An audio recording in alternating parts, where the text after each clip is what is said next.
The night sky does not scream, it does not shout. It waits. If you stand on the high ridge of the mountain where the air is thin and cold enough to freeze the breath in your lungs, you can feel that waiting. It is a heavy velvet silence. Above the observatory, the Milky Way stretches like a spilled river of milk and diamonds, so bright and so clear that it feels like you could reach up and run your fingers through the dust of dead stars. It was November the 9th, 2025. Inside the control room, the world was defined by the soft hum of cooling fans and the rhythmic blinking of server lights. The room smelled of stale coffee and the ozone scent of heated electronics. Dr. Elias Thorne sat in his chair, the fabric worn thin from years of long nights. He rubbed his eyes, which felt dry and gritty. He was alone. In this line of work, being alone was the standard operating procedure. You, the telescope, and the infinite dark.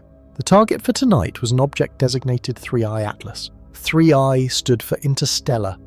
It was the third visitor from outside our solar system that humanity had ever spotted. The first two had been fast, rocky, and quiet stones skipping across the cosmic pond. But Atlas was different. It had been drifting near the edge of Jupiter's orbit for weeks, moving with a strange, lazy elegance. It was not tumbling like a rock, it was gliding. Elias tapped his keyboard. On the main screen, the image from the telescope refreshed. Visually, 3I Atlas was beautiful.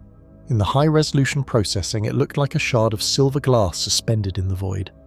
It caught the distant light of the sun and reflected it with a purity that made the senses weep. It was peaceful. It looked like a lonely traveller just passing through, minding its own business in the great empty theatre of space. But on the secondary monitors, the data was telling a completely different story. It was a story of violence.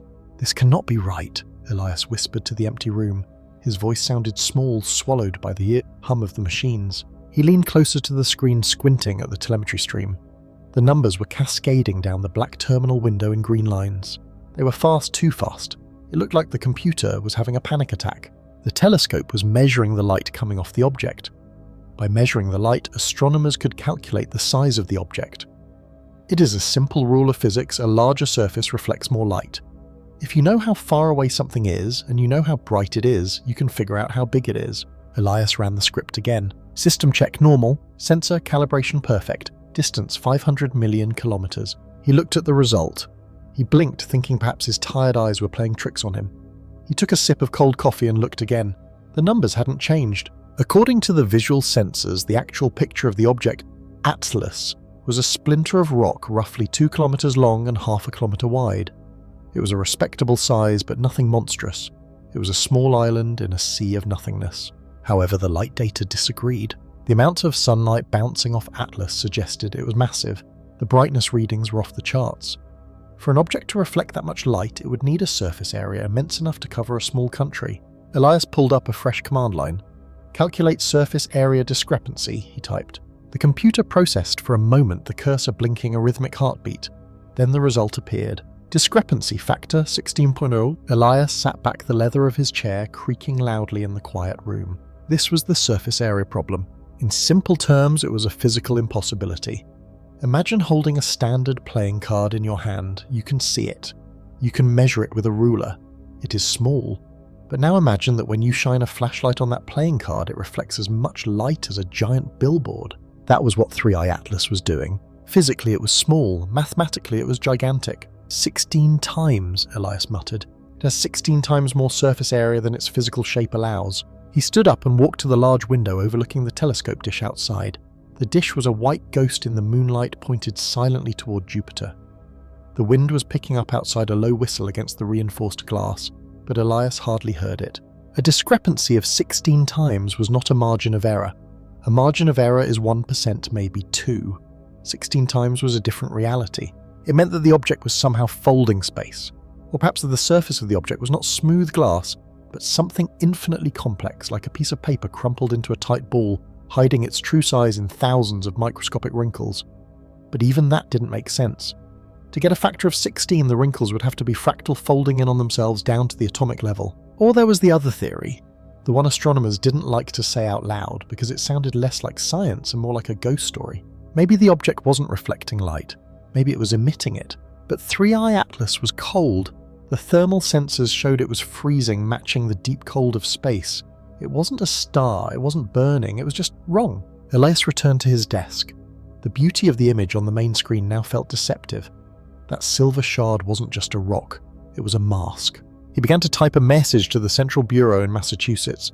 Usually he would wait, he would triple check, he would sleep on it and look again in the morning with fresh eyes. But the feeling in his gut was heavy like a stone-swallowed whole. This wasn't a glitch. The data was too clean, too consistent. Subject 3 I Atlas, photometric anomaly, urgent. He paused his finger hovering over the keys. On the screen, the data stream suddenly shifted. A new set of numbers appeared at the bottom of the list. Rotation period changing. Elias frowned. Objects in space spin. They have a rhythm, a heartbeat. Atlas had been spinning once every 8 hours. A slow, lazy tumble. But now the numbers showed it was slowing down. 0.05% slower, then 0.1%. It wasn't just drifting anymore. Something was applying the brakes. In the absolute vacuum of space, there is no air to slow you down. There is no friction. An object only slows down if a force acts upon it. Gravity, a collision, or intent. The silence of the mountain suddenly felt very loud. The static beauty of the universe, the comforting, predictable clockwork of the stars seemed to fracture. Elias looked at the silver shard on the screen. The November paradox had begun. The universe was no longer just a place of silent dead rocks. The math was broken. The numbers were screaming that something impossible was sitting out there in the dark watching Jupiter, and it was bigger on the inside than it was on the outside. He finished typing his message. He didn't use technical jargon. He didn't use the complex codes for luminosity or geometric albedo. He just wrote what the universe was telling him. Message, it is waking up. And the math says it is bigger than it looks, much bigger. He hit send. Outside the wind died down. The night sky remained perfectly still, a tapestry of ancient light. But to Elias, looking up through the glass, the stars no longer looked like diamonds. They looked like eyes. And for the first time in his career, the silence didn't feel peaceful. It felt like a held breath. It was July 2025. Looking back from where we are now, that summer feels like a different lifetime. The world was loud, filled with the usual noise of politics and heat waves, but looking up the sky was keeping a secret. We did not know yet how strange things would become.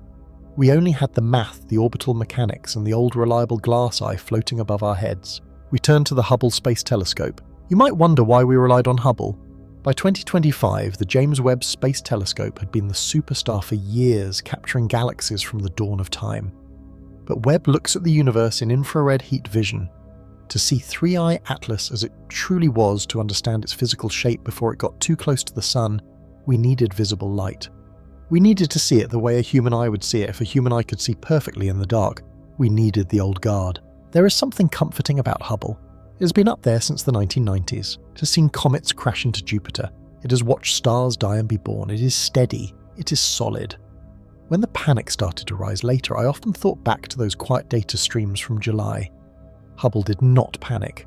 It just stared into the blackness and counted the photons. This brings us to the heart of the problem. How do you measure the size of a rock that is millions of kilometers away, floating in total darkness against a background of infinite black? You cannot walk up to it with a measuring tape. You cannot use radar yet because it is too far away. We use a method called photometry. To understand photometry, imagine you are standing in the middle of a massive pitch-black football stadium at night. You know there is a person holding a light somewhere in the stands, but you cannot see the person. You can only see the light. If that light is very bright, you might assume the person is holding a massive spotlight. If the light is dim, you might assume they are holding a tiny candle. But there is a trick. A massive spotlight effectively looks like a tiny candle if it is 5 kilometers away. Conversely, a tiny candle looks like a massive spotlight if it is right in front of your face. To know the size of the light source, you must know exactly how far away it is. With 3I Atlas, we knew the distance perfectly. The laws of gravity do not lie. We knew exactly where it was in the solar system. So when Hubble turned its mirror toward that specific patch of empty space, we were not guessing the distance. We were measuring the candle. Hubble opened its shutter. It acted like a rain bucket, but instead of catching water, it caught particles of light photons. We counted them, one by one. The computer tallied them up to give us a brightness value which astronomers call magnitude. But there is a second trick to photometry, and this is where the ground truth of July 2025 comes from. It is the problem of the surface. Imagine you have 2 balls of the exact same size, let's say 1 meter wide. One ball is made of polished silver, the other is made of black charcoal. If you shine a light on them, the silver ball will look brilliant and bright. The charcoal ball will be almost invisible. If you only measure the brightness, you might think the charcoal ball is tiny or the silver ball is huge. This reflectivity is called albedo. For a long time, we assumed comets were somewhat shiny, dirty snowballs, but decades of space missions taught us the truth. Comets are dark. They are incredibly dark. They are darker than fresh asphalt on a road. They reflect only about 4% of the sunlight that hits them. They are the color of coal. So, July 20 to 25, we took the brightness Hubble saw, and we applied the math of the dark object. We assumed 3I Atlas was dark, like a typical comet nucleus. We plugged the numbers into the equation, the distance, the brightness, and the darkness of the surface. The calculation churned out a number. It was not a range, it was a solid singular definition of reality at that moment. 5.6 kilometers. That was the diameter. It was not a planet killer the size of a city, but it was substantial. It was a mountain floating in the void. This measurement was our anchor. It was our ground truth. No matter what happened later, no matter how the data twisted or how the tail behaved, we knew that in the quiet vacuum of July, the solid core of this object was roughly 5.5 kilometers wide. This is where the story begins to diverge from the normal rhythm of astronomy. If 3 Atlas had been a normal comet, the image from Hubble would have looked fuzzy. A normal comet, even far out in the solar system, usually begins to wake up as it feels the distant warmth of the sun. The ice on its surface sublimates, it turns directly from solid ice to gas. This creates a cloud of gas and dust around the nucleus called a coma. When you look at a normal comet through a telescope, you do not see the rock. You see the cloud. It looks like a soft, glowing cotton ball. The coma makes the comet look huge, sometimes hundreds of thousands of kilometers wide, masking the tiny rock inside.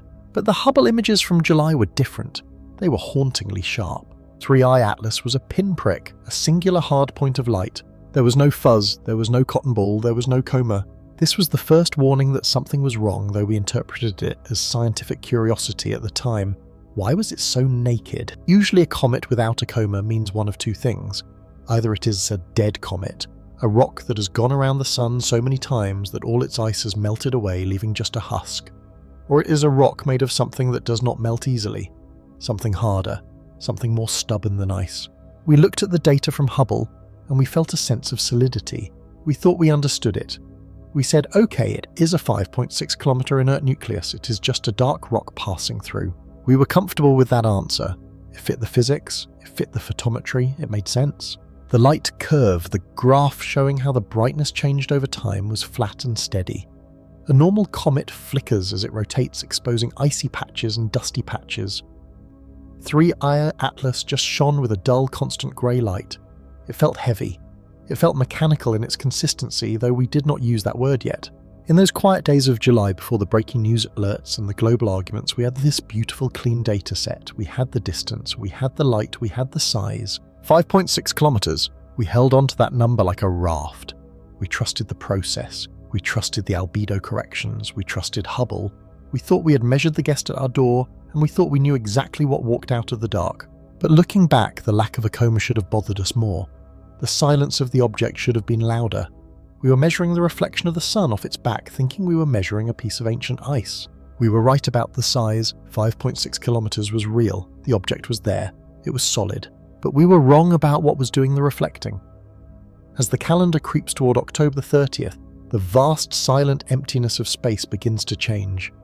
We are no longer in the realm of deep shadows. We are entering the kingdom of light. The comet, a traveller from the frozen edges of existence, begins to feel a sensation it has not known for thousands of years: warmth. This is the journey to perihelion. In simple terms, perihelion is the point in the orbit where an object comes closest to the var. It is the moment of truth, the climax of the journey, and the ultimate test of survival. For our icy traveller, this approach is not just a movement through distance. It is a transformation of its very soul. The closer it gets, the more the sun dominates the sky, growing from a bright star into a burning golden giant that fills the view. The temperature begins to climb slowly at first, and then, with increasing intensity, the absolute zero of deep space is replaced by a searing heat, a thermal embrace that seeks to wake the sleeping giant. Deep inside the comet, beneath the dark dusty crust, something magical begins to happen. For eons, the materials inside this celestial mountain have been locked in a deep sleep. These are not rocks as we know them on Earth. They are frozen gases, ancient ices preserved from the very birth of our solar system. The most important among them are water ice and frozen carbon dioxide. On Earth, we know carbon dioxide as an invisible gas that we breathe out. But out here in the extreme cold, it is a hard, solid, rigid, and unmoving. However, the sun changes everything. As the heat penetrates the surface of the comet, it does not cause the ice to melt into a liquid like an ice cube on a kitchen counter. In the vacuum of space, liquid water cannot exist in the open. Instead, a rare and beautiful physical process takes place. It is called sublimation. Sublimation is the direct leap from a solid state to a gas state, skipping the liquid phase entirely. Imagine a block of dry ice on a stage. It does not leave a puddle of water, but rather disappears into a thick white mist. This is exactly what happens to the comet, but on a scale that is almost impossible to comprehend. The frozen carbon dioxide and water ice touched by the solar fire instantly turn into vapor. They expand violently, taking up much more space as a gas than they did as a solid. This process is the breath of the universe. It is a slow, rhythmic exhalation. As the heat intensifies, the pressure builds up underneath the dark crust of the comet. This gas needs to escape. It pushes against the surface, finding weak spots, cracks, and fissures in the rock. And then, with a silent release of power, the surface bursts open. This is not an explosion of destruction, but an explosion of creation. From these cracks, great geysers of gas and dust shoot out into the void. These are called jets. They are not like the water fountains we see in a park. These jets are colossal. They can shoot material hundreds, sometimes thousands of kilometers into space. They are powerful streams of matter carrying with them the ancient dust that has been trapped in the ice since the dawn of time. Visualize these jets. They are like long white fingers reaching out to touch the stars. In the golden light of the sun, they glow with a ghostly brilliance. They twist and turn, dancing in the vacuum. As the comet rotates, these jets spin like the beams of a lighthouse, sweeping across the darkness. It is a magnificent display of physics and beauty intertwined. The comet is no longer just a rock. It has become a dynamic living thing, breathing out the essence of its history. The dust and gas released by these jets do not just disappear. They are caught by the solar wind, a stream of charged particles flowing constantly from the sun. This wind pushes against the gas and dust, blowing it back behind the comet. This is how the tail is formed. It is a glorious train of light, a veil of sparkling dust that stretches for millions of kilometers. It is a banner that announces the comet's arrival to the entire solar system. To watch this process is to watch a dance of fire and ice. The fire is the sun, relentless and overwhelming, pouring energy into the system. The ice is the comet, fragile yet resilient, responding to the heat by transforming itself. It is a delicate balance. If the heat is too little, the comet remains asleep, a dark rock invisible to the eye. If the heat is too much, the sublimation becomes too violent and the comet could tear itself apart. But right now, in this build-up to the 30th of October, the balance is holding. The feeling is one of grandeur. It is slow-motion destruction that creates beauty. Every second, tons of material are being lost, stripped away from the nucleus and cast into the void. The comet is sacrificing its own body to create the spectacular display we see from Earth. It is shedding its skin layer by layer in the warm bath of solar radiation. Think of the molecules of carbon dioxide. For billions of years, they were locked in a crystal prison, unable to move, frozen in the dark. Now suddenly they are free. They are energized. They rush outward, expanding into the vastness of the solar system, catching the sunlight and scattering it in all directions. It is a liberation. The sublimation is not just a scientific term. It carries the meaning of ascending, of rising up to a higher state of being. The matter is being elevated from the heavy grounded solid into the ethereal flying gas. The structure of these jets creates a texture in the space around the comet. It looks like the petals of a cosmic flower opening up to the morning sun. The light plays through the dust, creating shadows and rays that shift and change. It is a fluid sculpture, constantly being remade by the energy of the sun. The sheer size of this structure is humbling. The cloud of gas surrounding the comet, called the coma, can grow to be larger than the planet Jupiter, and the tail can stretch longer than the distance between the Earth and the Moon. Yet it all comes from a nucleus that might be only a few kilometers wide. This is the magic of the solar system. A tiny frozen heart can create a spectacle that spans the heavens. As we approach the perihelion point, the dance accelerates. The sublimation becomes more intense. The jets grow stronger, brighter, and more numerous. The comet is singing its song of ice and fire, a silent melody that vibrates through the solar wind. It is a moment of pure physical poetry, warm, magnificent, and profoundly alive. The universe is breathing, and for a brief moment we are close enough to feel its breath on our faces, illuminated by the brilliant, life-giving light of our star. As the distance closes, the intensity of the light becomes nearly blinding. The sun is no longer a distant friend, it is a roaring furnace. The surface of the comet is now a chaotic landscape of shifting shadows and blinding white steam. The Thanghua process reaches its peak. The carbon dioxide ice, which is more volatile than water ice, drives the activity furiously. It bursts forth, dragging the heavier water molecules and dust particles with it. It is a symphony of chemistry and physics playing out in the silence of the void. We must appreciate the slowness of this drama. To our eyes, a comet looks like a static painting in the night sky.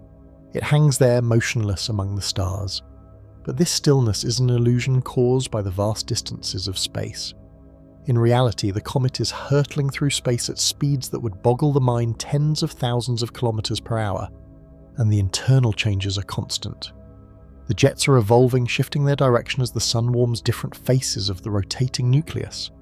It is a performance that takes place over days and weeks, a slow-burning reveal of nature's power. The dance of fire and ice is the perfect metaphor. Fire represents the active, energetic masculine force of the sun. Ice represents the passive, dormant, feminine potential of the comet. When they meet, life in the form of activity and motion is born. This interaction is the heartbeat of our solar system. Without the sun's warmth, the comet is just a dead rock. Without the comet's ice, the sun has nothing to illuminate, nothing to bring to life in the empty dark. They need each other to create this spectacle. On October 30th, this relationship reaches its most intimate moment. The heat will be at its maximum. The stress on the comet's body will be immense. Gravity will pull at it, trying to tear it apart, while the internal pressure of the sublimation pushes outward, trying to explode it. It is a majestic struggle. Will the comet survive? Will it hold itself together against the tidal forces and the thermal shock, or will it crumble into a stream of debris, a ghost of what it once was? For now, we simply watch the breath of the universe. We watch the white mist rise. We watch the tail grow longer and brighter, painting a stroke of white ink across the black canvas of space. We feel the warmth of the narrative, the awe of the scale, and the simple beauty of a solid turning into a gas, freeing itself from the chains of gravity to fly among the stars. It is a time of anticipation, a time of wonder, and a time to look up and witness the magnificent mechanics of the cosmos in action. The universe as a strict accountant. When we look up at the stars, we often see mystery, romance, and wonder. But to a physicist like Avi Loeb, the universe is, at its core, a strict accountant.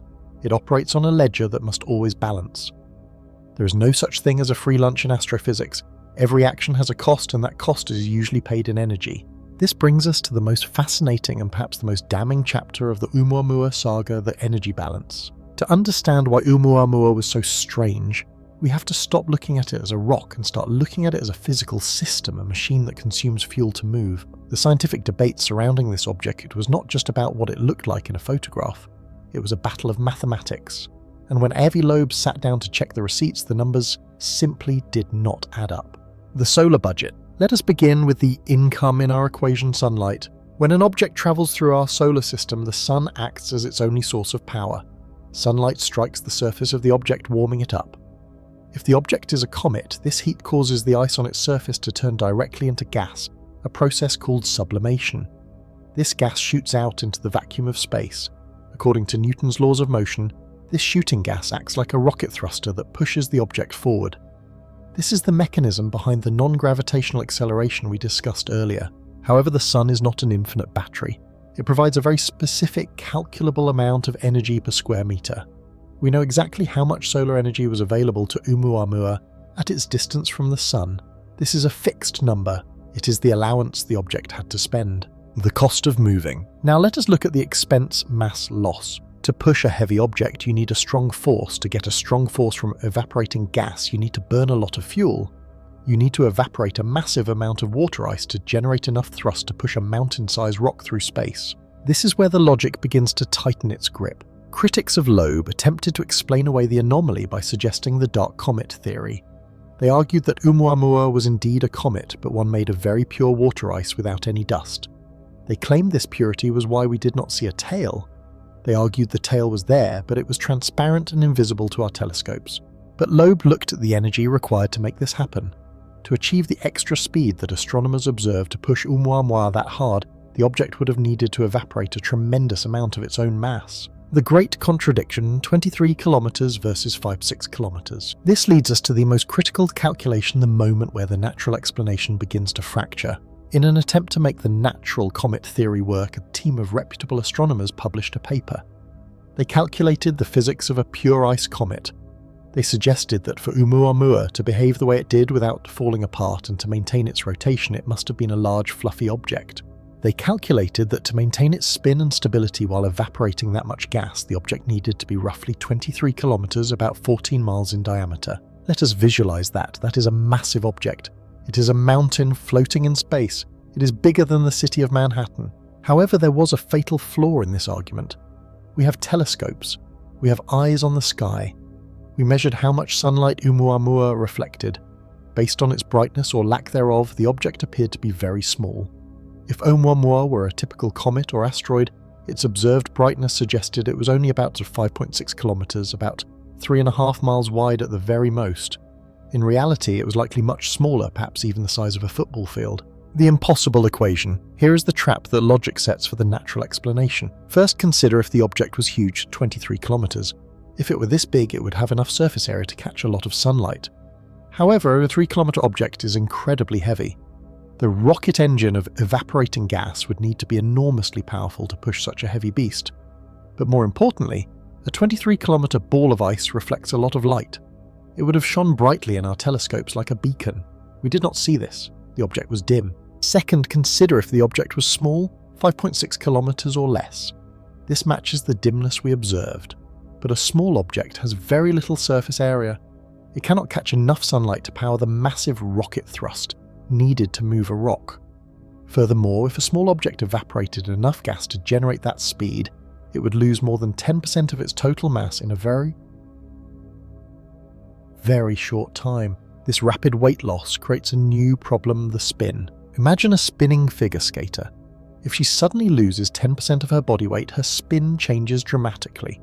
If a comet shoots out jets of gas violently enough to accelerate it, usually causes the object to wobble uncontrollably or spin up until it tears itself apart. We did not see this either. Oumuamua's spin remained smooth and steady, repeating perfectly every 8 hours, breaking the laws of Near. Avi Loeb's calculation revealed a discrepancy that could not be ignored. Imagine you see a large truck moving down the highway at high speed. You know how heavy a truck is. You know how much horsepower is needed to move it. Now imagine you look under the hood and find a tiny lawnmower engine. The laws of physics say that the lawnmower engine cannot move the truck at that speed. It is energetically impossible. This is the situation with Oumuamua. The dark comet theory required the object to be massive to explain why it didn't spin out of control, but it required the object to be invisible to explain why we couldn't see it. It required the sun to deliver more energy than is physically available at that distance. The only variable left. When you eliminate the impossible, whatever remains, however improbable, must be the truth. The energy balance calculation suggests that Oumuamua could not be a thick, heavy chunk of rock or ice. There is only one way to balance this equation. For the small amount of sunlight energy available to produce such a strong push acceleration, the object must be incredibly light. It cannot be a solid rock. It must have a mass that is tiny compared to its surface area. It must be thin. If the object is thinner than anything found in nature, perhaps only a few millimeters thick, then the pressure of sunlight alone is enough to push it. You do not need gas. You do not need evaporation. You do not need a tail. You simply need sunlight bouncing off a surface. In the ledger of the universe, a light sail is the only item that balances the budget. It explains the acceleration. It explains the lack of a tail. It explains the stability. The numbers do not lie. The narrative of a natural comet requires us to believe in a phantom object, one that is huge, but invisible, heavy, but powered by a weak engine. The narrative of the artificial object only requires us to accept that perhaps we are not the only ones building things in the Milky Way. As we drift deeper into the heart of this celestial masterpiece, we move beyond the general shape and begin to witness the violent, beautiful machinery that constructs the nebula. When we look through the lens of the Hubble telescope, we are not just looking at a painting, we are looking at a frozen explosion, a storm of unimaginable proportions. Here we encounter the architecture of the winds, a complex system of fluids and gases that defies the emptiness of the void. The first thing that captures our awe is the presence of the jets. In this specific cosmic theatre, we can identify at least 7 distinct streams of flow. These are not gentle breezes, they are powerful collimated beams of matter, shooting out from the dying star like arrows fired from a galactic bow. Why are there 7? Why not a perfect circle? This reveals the profoundest symmetry of the universe. While we often imagine stars and planets as perfect spheres, the death of a star is rarely a symmetrical event. It is messy, chaotic, and wonderfully imperfect. These jets suggest that the central star did not expel its layers evenly. Perhaps it was spinning wildly, wobbling on its axis, or perhaps it was influenced by the gravity of a hidden companion star. Whatever the cause, these 7 distinct fingers of gas stretch out into the darkness, breaking the pattern of the main ring. They act as highways for matter transporting gas from the hot centre to the cold outer edges of the system. This brings us to one of the most fascinating concepts in stellar physics, the idea of the solar wind acting as a brake. To understand this, we must imagine the history of the star. Thousands of years ago, when the star was a red giant, it breathed out a slow, lazy wind. This gas drifted away gently, moving at a relatively low speed. But now the core is exposed. It is a white dwarf, hot and angry, screaming out a new wind that travels at terrifying speeds millions of kilometers per hour. What happens when this new fast wind catches up to the old slow wind? It slams into it. It is exactly like a speeding race car crashing into the back of a heavy, slow-moving truck. The fast wind cannot just pass through, it hits a wall of resistance. This interaction acts as a cosmic brake. The energy of that collision has to go somewhere, and it is converted into heat and shock waves. This is what sculpts the nebula. The beautiful glowing rim we see is actually a crash site, a zone of turbulence where the fast wind is being forced to slow down, piling up material like a snowplow pushing through a drift. If we could shrink ourselves down to the size of an atom and float inside these winds, the scene would be terrifyingly majestic. This is where we must visualize the velocity of the gas molecules. In our daily life, air moves relatively slowly, but here the temperature is the measure of speed. In the hottest parts of these jets, the temperature creates a frenzy of motion. We are talking about velocities that defy common sense. Imagine a single proton, the nucleus of a hydrogen atom. In this superheated environment, it is not floating, it is racing. It moves at speeds of hundreds of kilometers per second. In the vast emptiness of space, usually a particle can travel for light years without hitting anything. But inside these jets, the gas is dense enough that collisions are inevitable. Picture this: 2 protons traveling at supersonic speeds rushing toward each other in the vacuum. They collide with tremendous force. This is not a quiet bump, it is a violent transfer of kinetic energy. When they smash together, the energy shakes the electrons, exciting them to higher levels. When those electrons calm down and return to their original state, they release that energy as a tiny packet of light, a photon. Now multiply that single collision by trillions upon trillions of times every second. That is what creates the glow. The light of the nebula is the visible echo of countless microscopic car crashes happening in the dark. It is a symphony of atomic violence that results in the peaceful glowing light that travels across the galaxy to reach our eyes. One might ask, how can these structures exist for so long? On Earth, a gust of wind lasts only a moment. A storm might last a few days, yet these jets and cometary knots persist for months, years, even centuries. To us, they look like a still photograph frozen in time. But this is an illusion caused by the sheer scale of the structure. The reason they last so long is due to the immense distances involved and the lack of friction in the traditional sense. Once a stream of gas is set in motion in the vacuum of space, there is very little to stop it. It carries the momentum of a titan. Furthermore, the distances they must travel are so vast, trillions of kilometers, that even moving at lightning speeds, it takes years to cover any noticeable distance from our perspective on Earth. We are watching a slow-motion movie.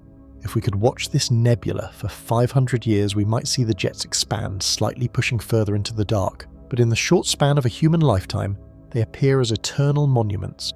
They are stable because they are driven by the relentless pressure of the central star, a power source that does not run out of fuel quickly. It is a humbling realization. The spokes of this great wheel, the knots that look like comets, and the turbulent winds are all part of a dynamic flowing river of light. They tell us that space is not empty and silent. It is alive with energy. It is a place where the death of a star creates a complex, structured and enduring legacy. The solar winds are not just blowing gas away, they are sculpting a masterpiece using pressure and velocity as their chisel. As we observe the 7 jets and the braking mechanism of the winds, We are witnessing the universe seeking balance. The fast meets the slow, the hot meets the cold, and in that struggle beauty is born. It is a reminder that even in the destruction of a solar system there is order, structure, and a magnificence that commands our absolute silence and respect. As we drift closer to the heart of the solar system, the silence of space betrays the violence occurring right in front of us. We often look at a comet and see a beautiful glowing brushstroke against the night stars. We see a painting. But if we look closer with the eyes of a scientist and the heart of an observer, we do not see a painting. We see a wound. We see a heavy, tragic sacrifice. This brings us to the most shocking realization of our journey, the Great Loss. To understand the life of Comet Halley, we must first confront the sheer violence of the Sun. As the comet rushes toward the center of our system, the heat rises drastically. The surface, which has been sleeping in the frozen dark for decades, suddenly screams into action. The ice does not just melt into water, it explodes directly into gas. It tears itself apart to escape the heat. This process creates the magnificent tail that we admire from Earth. But that tail is not just light, it is matter. It is the physical body of the comet ripping away and leaving forever. Let us look at the numbers, for they are truly terrifying. When Comet Halley is at its most active, when it is feeling the full power of the solar wind, it does not just lose a few buckets of ice, it does not just lose a layer of dust. Scientists estimate that during this peak time, the comet ejects approximately 5 billion tons of material into the black void of space. 5 billion tons! It is a number so large that it becomes meaningless to the human mind. We hear billion tons, and we nod, but we do not truly see it. So let us try to visualize this weight. Let us try to hold this loss in our minds. Imagine a large commercial airplane like a Boeing 747. These are massive machines, heavy giants of the sky that weigh hundreds of tons. Now imagine filling the entire sky with them. To match the weight that Comet Halley loses in just one single month, you would need millions of these heavy airplanes. Now imagine taking all those millions of airplanes and simply throwing them into a furnace. Imagine watching them turn to ash and smoke, vanishing completely. That is the scale of the destruction. It is a graveyard of matter created every single month. If airplanes are too hard to picture, let us look at the ocean. Imagine a vast lake, deep and wide. Imagine scooping up 5 billion tons of water. That is enough water to drain a small sea. Now imagine that entire sea evaporating into steam and disappearing into the sky, never to return. This is not happening over 1,000 years. This is not happening over a century. This is the price the comet pays every single month when it is near the sun. It is a hemorrhage. It is a cosmic bleeding that is almost impossible to comprehend. This leads us to a very dark and heavy realization. If you lose 5 billion tons of yourself, what is left? How much of you remains? We know that the total mass of Comet Halley, the entire weight of this potato-shaped mountain of ice and rock, is estimated to be around 33 billion tons. Pause for a moment and do the math with me. The total body is 33 billion tons. The loss during the peak of the heat is 5 billion tons per month. When you look at those two numbers side by side, a feeling of dread begins to settle in. It feels like a mathematical impossibility. It feels like a sentence of death. If you possess $33 and someone takes $5 from you every minute, you will be bankrupt before you finish your coffee. So we must ask the question that hangs heavy in the vacuum of space. Can a star really bleed this much without vanishing instantly? How is Halley still here? How has it returned to us again and again for thousands of years, recorded by Babylonian astronomers, by Chinese scholars, by medieval monks? If it bleeds 5 billion tons a month, surely it should have dissolved into a ghost long ago. The answer lies in the darkness. The saving grace for Comet Halley is that it does not stay near the sun. This violent bleeding is a seasonal event. For the vast majority of its 76-year orbit, Halley is far away out in the freezing depths beyond the planet Neptune. Out there it is cold, it is safe, the bleeding stops, the ice hardens, the comet sleeps like a bear hibernating through a long dark winter. It only loses this mass when it comes to visit us. It only suffers this great loss when it enters the inner solar system to put on its show. But this does not change the ultimate truth. It only delays it. Every time Halley swings by Earth, it is smaller than the time before. When your grandparents saw it, it was larger. When you see it, it has diminished. When your grandchildren see it, it will be a shadow of its former self. It is like a bar of soap used in the shower. It survives for a long time, but every use washes a layer away. Eventually, there will be nothing left to hold. This is the tragedy of the comet. Its beauty is its death. The glorious tail that stretches across the heavens, the white stream that inspires poets and frightens kings, is actually the comet dying. We are clapping for a funeral procession.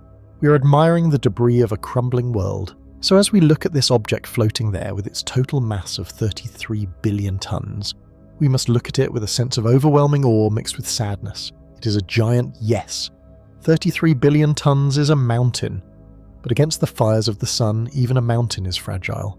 It teaches us that nothing in this universe is permanent. Even the celestial wanderers, the great travellers of the sky, are slowly eroding. They are paying a toll in dust and gas for every journey they make around the star. 5 billion tons lost, gone forever into the dark. The comet continues its path lighter scarred and silent, carrying the memory of what it used to be, rushing back toward the safety of the cold, dark outer rim, hoping to survive just one more trip. To understand the first major hypothesis for our mysterious visitor, we must look backward before we look forward. We must travel back in time to the summer of 1994. We need to talk about a ghost. This is not a ghost of a person, but the ghost of a comet. Its name was Shoemaker-Levy 9. Its story provides the most compelling natural evidence for what might be happening with our current mystery object. This is the story of fragmentation. In the history of astronomy, there are moments that divide time into before and after. The collision of Shoemaker-Levy 9 with the planet Jupiter was one of those moments. Before this event, we believed that the solar system was a relatively quiet place.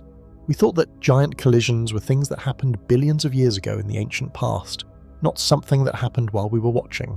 But the universe is violent, and gravity is a sculptor that works with a heavy hand. The story begins quietly at the Palomar Observatory in California. It was March 1993.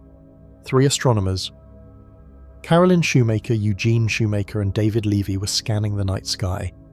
They were looking for comets, the dirty snowballs of the solar system. They found something, but it did not look like a normal comet. Usually a comet looks like a single bright spot with a fuzzy tail. This object was different. It looked like a smear. It looked like a squashed bar of light. When the Hubble Space Telescope turned its giant eye toward this object, it revealed something breathtaking. It was not one rock.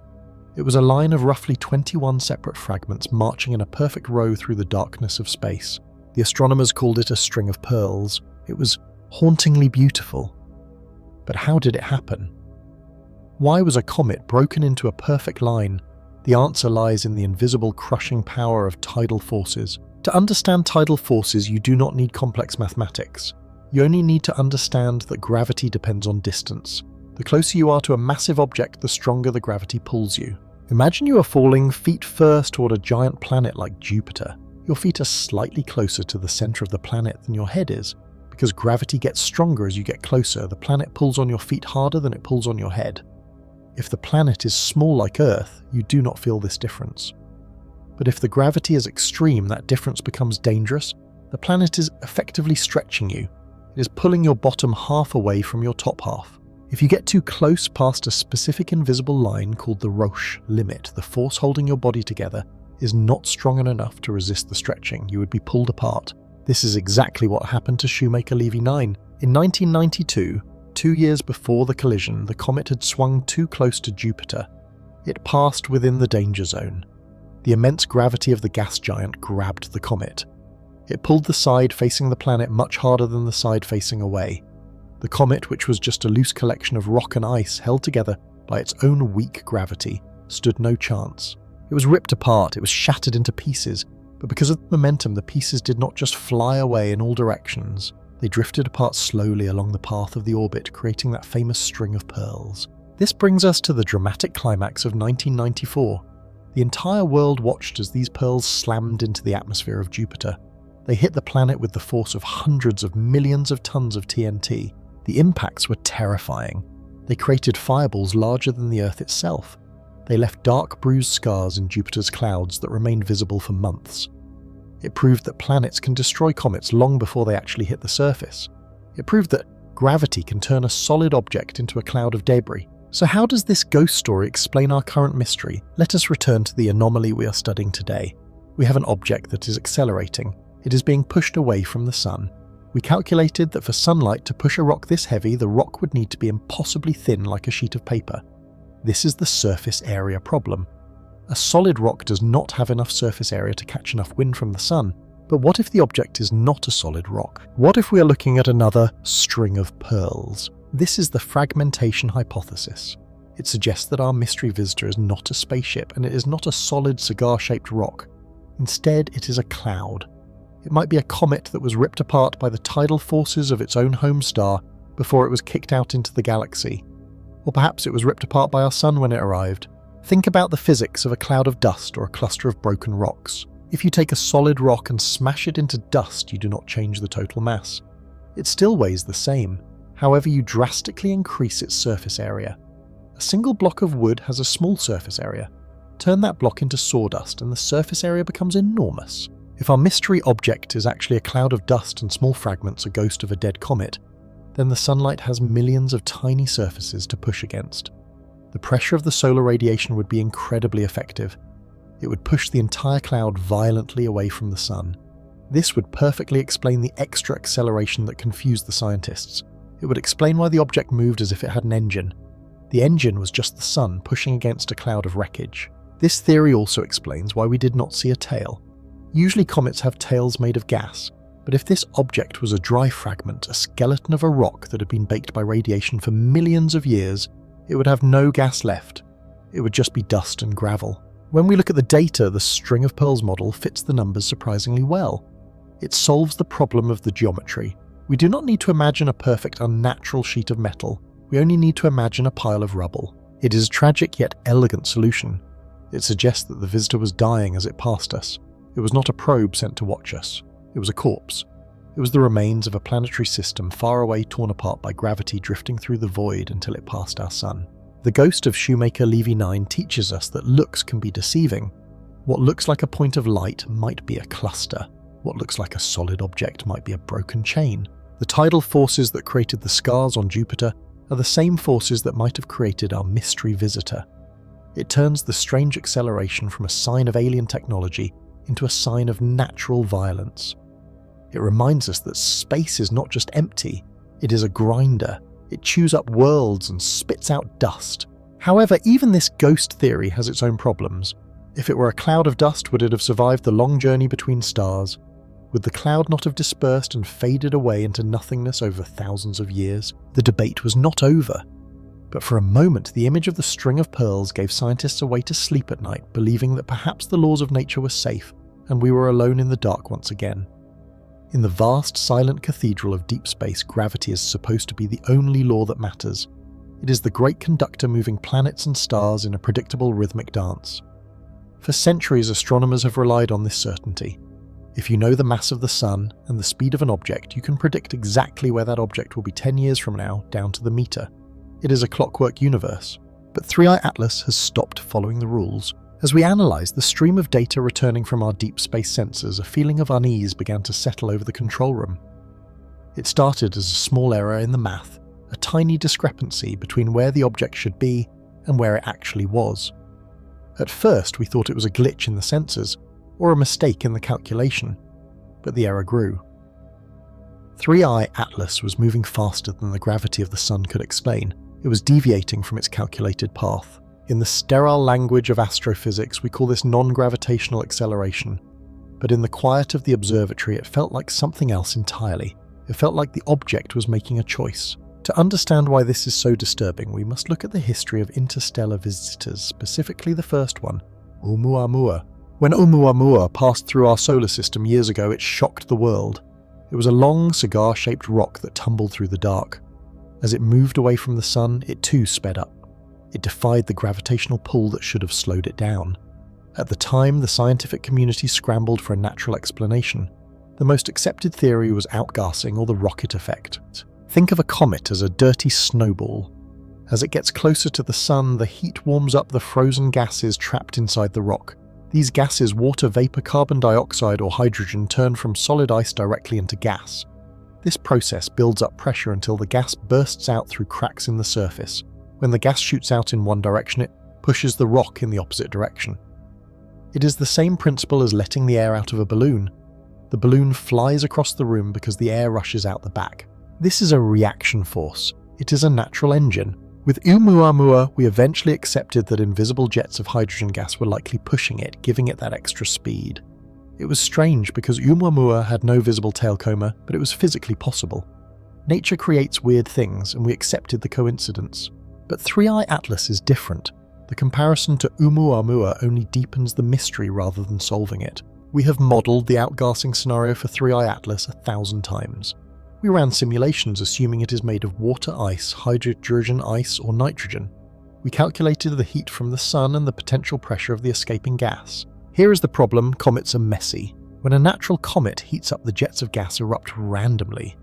A pocket of ice on the north side might explode, pushing the comet south. Then, as the comet spins, that jet points in a new direction. A few hours later, a different pocket on the south side might burst. The result is usually chaotic. The comet wobbles, tumbles, and shakes. The thrust generated by the gas is wasted in different directions. It creates a net push, yes, but it is a sloppy, uneven push. 3i Atlas is not wobbling. The data shows that the extra force pushing 3i Atlas, that invisible current, is perfectly mathematically stable. The acceleration is constant. Even more terrifying, the force is aligned perfectly with its direction of travel. Imagine you're driving a car on a slippery sheet of ice. If you lose control and spids, your car moves in chaotic circles. That is a normal comet. Now imagine that same car sliding on the ice, but suddenly something pushes it from behind, perfectly straight right in the centre of the bumper, making it accelerate smoothly without spinning out.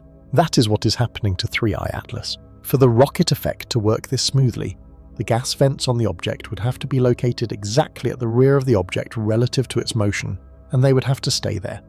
This implies that 3i Atlas is stabilizing itself. It suggests that as it rotates, the vents somehow know to only fire when they are pointing backward. Or it implies that the object is not rotating at all but maintaining a fixed attitude, keeping its engine pointed steadily against the flow of gravity. Nature does not usually build things with such precision. In nature, randomness is the norm. A rock tumbling through space should not have a thruster perfectly aligned with its centre of mass. The odds of a random vent forming exactly at the back of the object and the object having the perfect weight distribution to prevent it from spinning are astronomical. We looked for the signature of the gas. If 3i Atlas is pushing itself with hydrogen or water vapour, our spectrometers should see the light absorbed by those molecules. We should see a cloud, a haze, a spectral fingerprint. The sensors show nothing. The space around the object is clean. There is no cloud of dust. There is no halo of gas. There is only the object moving through the void, accelerating as if it is sliding down a hill that isn't there. We are left with a disturbing list of possibilities. 1.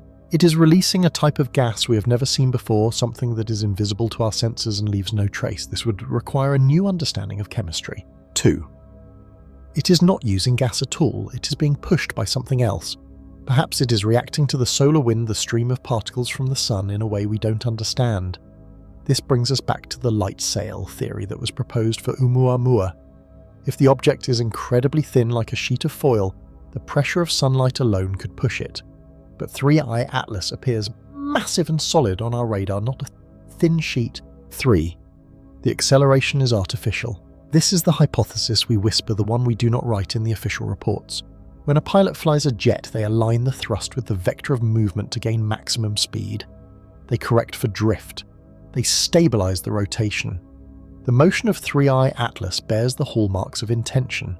The force is too clean, the alignment is too perfect.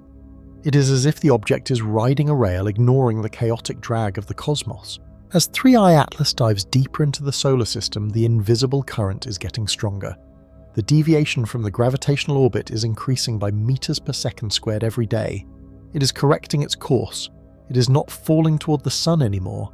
It is driving toward it. We are no longer watching a rock fall through the dark, we are watching something perform a maneuver. And we are all wondering the same thing. If it can steer, where is it trying to go? We have arrived at the most controversial yet scientifically necessary part of our investigation. In the previous sections, we carefully dismantled the natural explanations. We looked at the idea of a hydrogen iceberg, a nitrogen fragment, and a dust bunny. One by one, these theories faced critical problems when tested against the laws of thermodynamics and material science. They simply could not explain how the object survived the intense heat of the sun, or why it accelerated without a visible tail. When you have exhausted every possible natural explanation, you must, as a good scientist, consider the unnatural.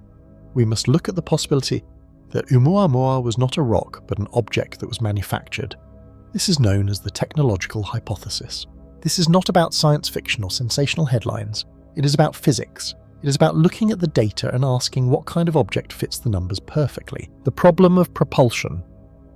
To understand why we are considering technology, we have to go back to the most stubborn fact about Oumuamua, the excess push. As the object moved away from the sun, it sped up. In space, you cannot speed up unless something pushes you. This is Isaac Newton's basic law of motion. For comets, this push comes from the rocket effect. Ice turns into gas. The gas shoots out the back and the comet moves forward. However, we saw no gas, we saw no dust. This leaves us with a physics puzzle. If there was a push but no heavy cloud of gas behind it, the exhaust must have been extremely efficient.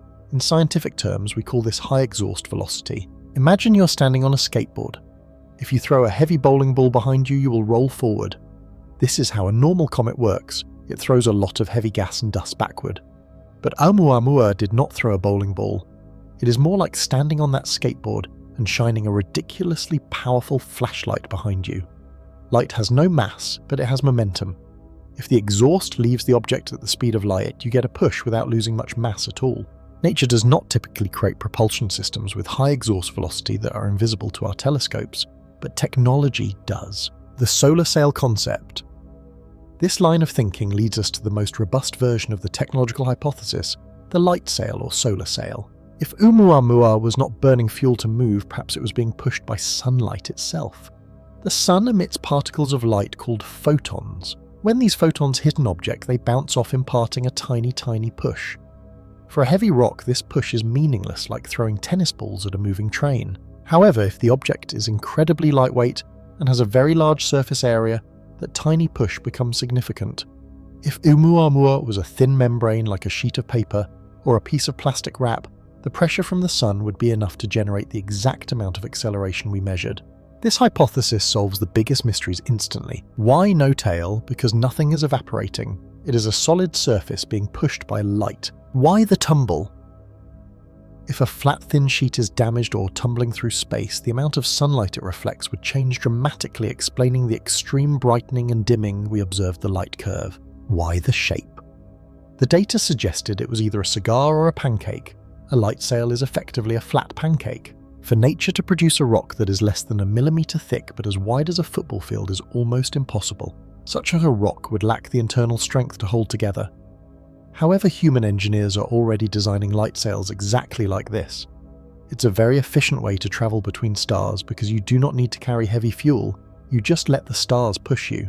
If the acceleration was caused by sunlight, Oumuamua had to be artificial. The galactic parking lot, beyond the shape and the speed there, is the matter of the orbit. This is where the statistics become truly baffling. Astronomers use a concept called the local standard of rest.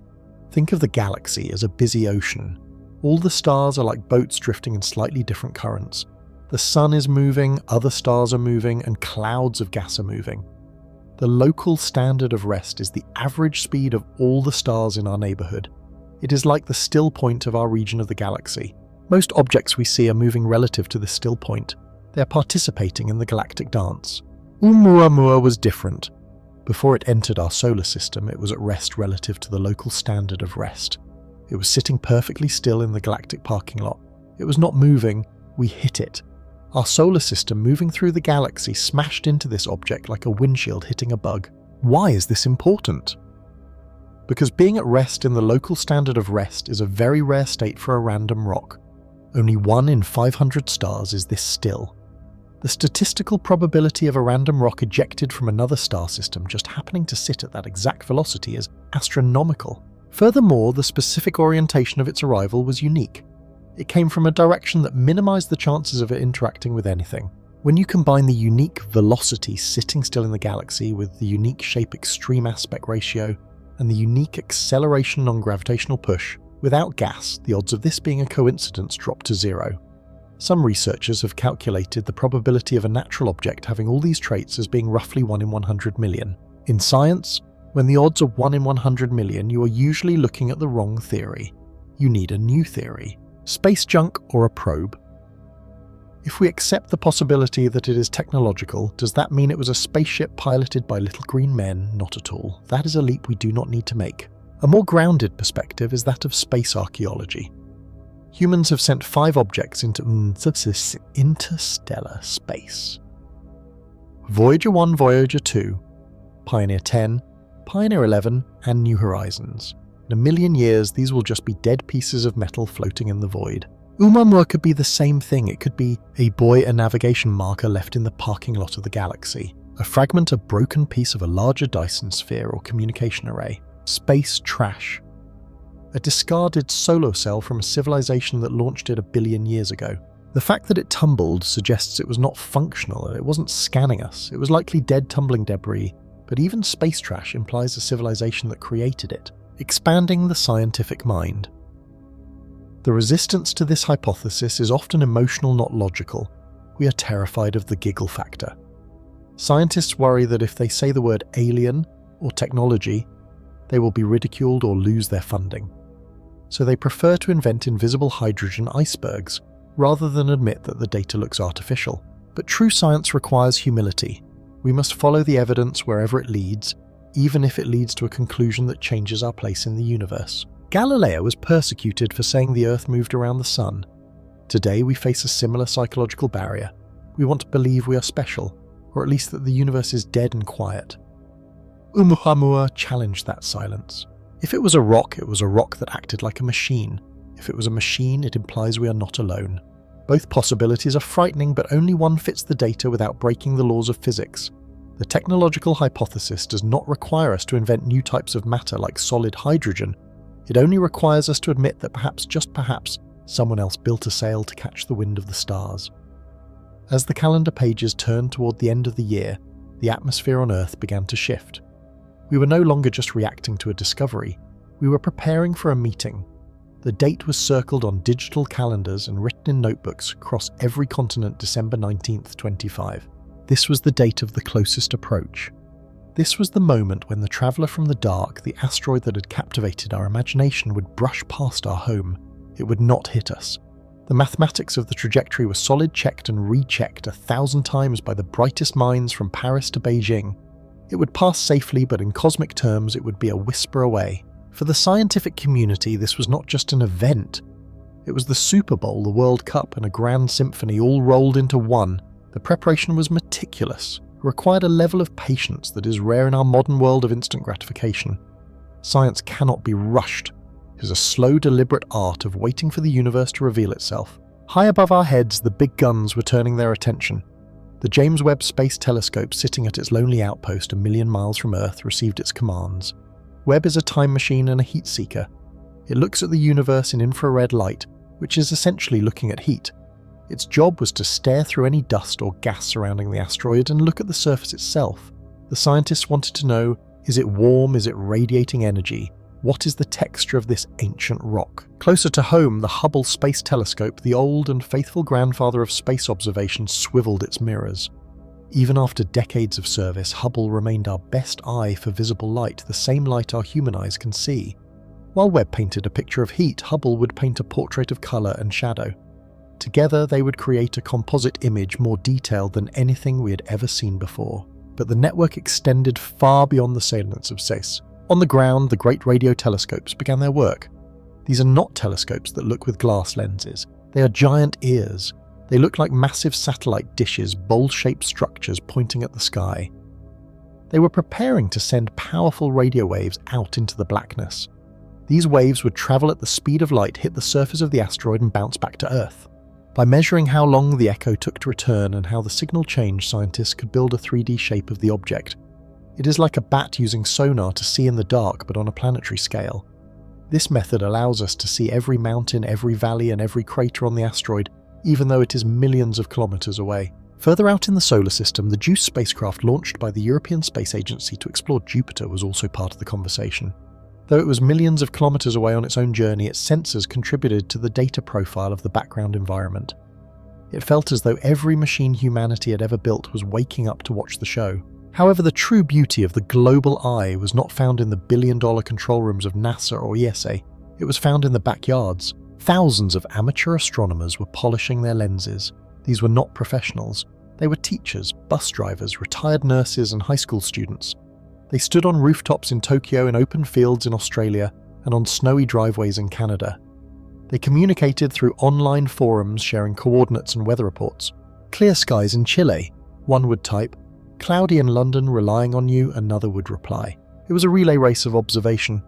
As the sun rose in one part of the world, blinding the telescopes there, the sun set in another part, opening the night sky for a new shift of watchers. The asteroid could never hide. It was being watched 24 hours a day by a network made of human passion. This created a profound sense of connection. For a few weeks leading up to December 19th, the usual noise of the world seemed to quiet down. The arguments about borders, politics, and economics did not vanish, but they felt smaller. When you look up at something so old and so vast, the lines drawn on maps become invisible. We were reminded that we are all standing on the same small blue marble. We are all clinging to the same rock as it spins through the void. The asteroid was an outsider, a visitor, and its presence made us realize who we are. We are the people of Earth. The tools we use to understand the universe are extensions of our senses. The telescope is a larger eye, the radio dish is a larger ear, the spectrometer is a way to taste the chemistry of the stars. We use these tools because we are curious. We want to know our place in the story. As the date of December 19th approached, a feeling of serenity settled over the observatories. The chaotic panic of the early days was gone. In its place was a quiet, studious hope. The scientists monitored the data streams with a rhythm that felt like a heartbeat. They watched the numbers on their screens, distance, decreasing velocity, constant rotation, steady. 10 million kilometers, 5 million kilometers, 2 million kilometers. The asteroid grew brighter in the lenses. To the naked eye, it was still just a faint star moving slightly faster than the others. But to the global eye, it was a world of its own. We could see its ridges and its dark spots. We could see where it had been battered by collisions billions of years ago. This was the patience of science rewarded. We did not shoot at it. We did not try to blow it up or divert it. We simply watched. We listened. We learned. On the night of the closest approach, the data centers were quiet, filled only with the hum of cooling fans and the soft clicking of keyboards. Coffee cups sat steaming on desks. People spoke in whispers, not out of fear, but out of reverence. We were about to have a close encounter with history. The universe was passing by our window, and for the first time all of humanity was awake to wave back. The silence between expectation and reality. There is a very specific quiet moment that happens in the life of every scientist. It is a moment of silence that sits between what we expect to see and what we actually see. Imagine you have a map of a forest. You have used this map for 20 years.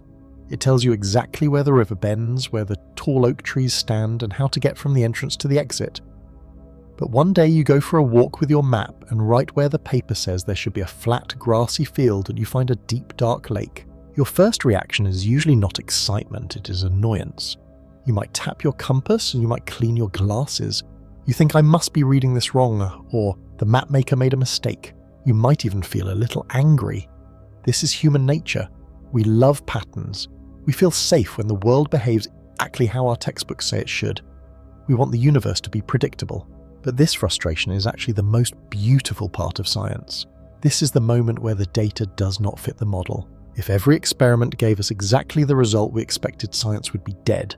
We would just be confirming what we already know over and over again. When the data refuses to cooperate, when the numbers go up instead of down, the universe is trying to tell us a secret. It is whispering, you are looking at this the wrong way. The danger of expertise. In school, getting the wrong answer is a bad thing. If you write that 2 + 2 = 5, you get a red mark on your paper. We are trained to believe that being correct is the goal. But in the study of the cosmos, being wrong or being surprised is the only way we learn anything new. As scientists get older and become experts, they often lose the ability to be surprised. They build a reputation. They have awards and degrees on their walls. They have a status to protect. When an expert sees something that does not fit their theory, their instinct is often to force it into a box they already understand. If they see a strange light in the sky, they say, it is probably just a glitch in the telescope. If they see a particle moving strangely, they say, it is just an error in the calculation. This is where the physicist Avi Loeb challenges us. He warns that this attitude is dangerous. When we refuse to look at weird data because it sounds crazy or impossible, we are like a horse wearing blinders. We only see the road ahead that we have already built. We do not see the vast fields on either side. The lesson of the child: stay curious. Avi Loeb suggests that the ideal scientist should think like a child. Think about how a child explores a beach. When a child picks up a strange shell or a smooth piece of glass, they do not care if it is valuable. They do not care if it fits into a specific category in a biology book. They do not worry if their friends will laugh at them for picking it up. They just look at it. They turn it over in their hands. They ask, "What is this?" This is the essence of the phrase "stay curious." Loeb uses the example of Oumuamua. In the year 2017, an object from outside our solar system passed near Earth. It was the first visitor we had ever seen from deep space. It did not look like a normal rock. It was long and flat. It moved in a way that gravity alone could not explain, as if something was pushing it. Many scientists tried very hard to explain it as a normal comet or asteroid, even though the data did not match perfectly. They were afraid to suggest it might be something else, perhaps something artificial, because that sounds like science fiction. Loeb argues that we must be brave enough to consider all possibilities, even the ones that make us uncomfortable. We must be willing to look at the object and say, maybe this is something we have never seen before. To be truly scientific is to be vulnerable. It means standing in front of the unknown and saying, "I do not know what this is, and that is wonderful." The universe has no obligation to you. There is a hard truth that we must accept to find peace in science. The universe is under no obligation to make sense to you. For thousands of years, humans believed we were the center of everything. We thought the sun revolved around the earth. We thought the stars were just little lights painted on a ceiling for our amusement. Even today, deep down, we subconsciously believe that the laws of physics were made for us to understand. We want the universe to be logical in a human way. But the universe is ancient. It has been here for nearly 14 billion years. It will be here long after we are gone.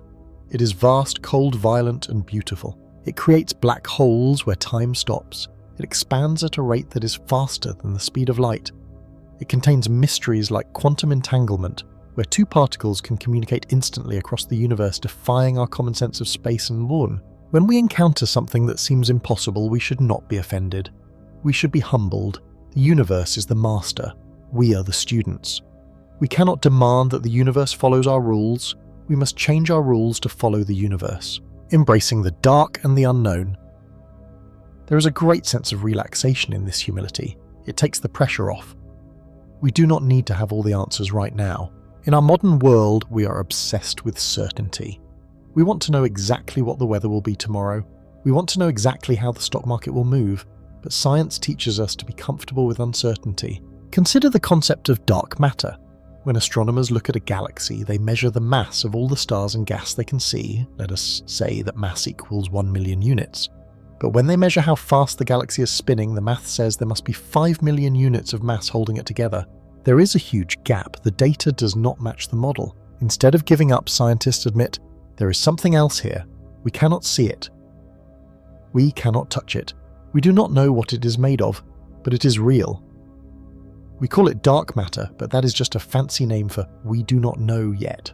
And that is okay. Living with that mystery is what drives us forward. If we knew everything, there would be no reason to wake up in the morning and look through the telescope. The mystery is the fuel for our imagination. Walking with humility. So how do we apply this philosophy to our own lives? It means listening more than we speak. When someone presents an idea that contradicts what we believe, our first reaction should not be to attack it. We should not say that is impossible. Instead, we should channel our inner child. We should ask, why? What evidence do you have? Show me. It means realizing that our knowledge is like a small island in a giant ocean of ignorance. As we learn more, the island grows larger. But as the island grows, the shoreline, the border where the land meets the water, also gets longer. The more we know, the more we realize how much we still have to learn. This is not a sad realization. It is a liberating one. It connects us to the generations of curious humans who came before us and the generations who will come after us. We're all just walking along the beach together, picking up shells, trying to understand the vast ocean before us. The moment the data does not fit the model is not a failure. It is an invitation. It is an invitation to let go of our ego, to open our minds, and to let the universe show us something we never dared to imagine. And so the curtain begins to fall on this brief, magnificent drama. The bright spark that we watched with such curiosity has now faded into the deep velvet backdrop of the night sky. We have reached the end of the chapter, the final page of the story where the protagonist walks away from the camera, growing smaller and smaller until they are nothing more than a speck against the horizon. The noise of the data analysis has stopped. The arguments among the scientists have quieted down. The telescopes are turning to look at new things. But out there in the cold emptiness, the journey of this mysterious object continues in absolute silence. It is time for us to take a deep breath and let go. As we watch it disappear, We must return to the question that started it all, though the answer no longer seems to matter as much as it once did. Was it a piece of rock frozen and ancient chipped off a dying planet billions of years ago? Or was it a ship, a machine built by hands? We will never shake sent to see if anyone was home. In these final moments, as the distance between us grows by thousands of miles, every second the distinction blurs. If it was a rock, it was a noble one. It carried the history of a star system we will never see. It survived the crushing gravity of the void and the freezing temperatures of interstellar space to bring us a moment of wonder. If it was a ship, it was a silent observer. It did not ask for our radio waves. It did not ask for our permission. It simply glided through our backyard, took a look at our sun, and decided to keep moving. Whether it was born from nature or built by intelligence, it was a messenger. It told us that the universe is bigger, stranger, and more beautiful than we can keep inside our textbooks. It reminded us that we are not alone in the dark. We are surrounded by drifting history. Think back to when it was closest to the sun. It moved with such incredible speed, faster than anything we could ever hope to build. It felt the searing heat of our star. It felt the heavy hand of gravity trying to pull it in, trying to trap it here with us. But it was too fast, too free. It used that energy not to stay, but to fling itself back out into the freedom of the dark. It danced with the fire and survived. Now that heat is just a memory. The warmth it absorbed is leaking away into the vacuum. It is cooling down, returning to the frozen state it has known for eons. The journey ahead for this traveller is long, so long that our human minds struggle to understand it. It is leaving the neighbourhood. Soon it will pass the orbit of Mars, then the giant realm of Jupiter. It will slip past the icy rings of Saturn and the dark, windy worlds of the outer rim. And then it will cross the invisible line where our sun's wind stops blowing. It will enter the true ocean of the universe. Ocean. There is a profound peace in that thought. Imagine the silence out there. It is a silence deeper than the bottom of the ocean, deeper than the quietest cave. There is no air to carry a sound, there is no wind to rustle, there is only the perfect unbroken stillness. The object will tumble slowly end over end in a rhythm that will not change for millions of years. It is a ballet with no audience, performed on a stage that has no edges. As it drifts away, the sun will become just another bright star in its sky, indistinguishable from the millions of others. The Earth, our chaotic, loud, beautiful blue home, will vanish from its view completely. We become invisible to it. The arguments, the borders, the noise of our civilization, none of that reaches it anymore. It is free from us. It is free from everything. We should send it off with a sense of gratitude. It gave us a reason to look up. For a few short months we stopped looking at our feet and looked at the heavens. We wondered. We dreamed. We asked, what if? It expanded our imagination, stretching it across the galaxy. Now we must let it sleep. The path it travels now is the endless journey. It is a path without a map. It might drift for another billion years before it sees another star up close. It might travel through clouds of cosmic dust or slip silently through the darkness between galaxies. It has no deadline. It has no schedule. It has all the time that exists. So let us lower our voices. Let the night wrap around the world. Imagine you are floating beside it, watching the stars slide by. Oh, the urgency is gone. The mission is complete. Good night, wanderer. Good night, mystery. Sleep well in the arms of the great void. Let the gravity of the Milky Way gently guide you. May your path be clear of debris. May you carry the memory of our sun's warmth in your heart even as the ice takes over again. You are a child of the universe returning to the nursery of the stars. We remain here anchored to our rocks spinning around our fire. But a part of us goes with you, a part of our curiosity. Our spirit of exploration drifts along in your wake. You have linked us to the vast unknown. The darkness is not scary, it is peaceful. It is a velvet blanket pulled up tight. The stars are the nightlights left on to keep you company. Go gently into that good night. Float on the river of forever. Goodbye, Atlas. Goodbye, strange visitor. The show is over, the lights are out, and the galaxy is quiet. Rest now. Rest in the beautiful endless dark.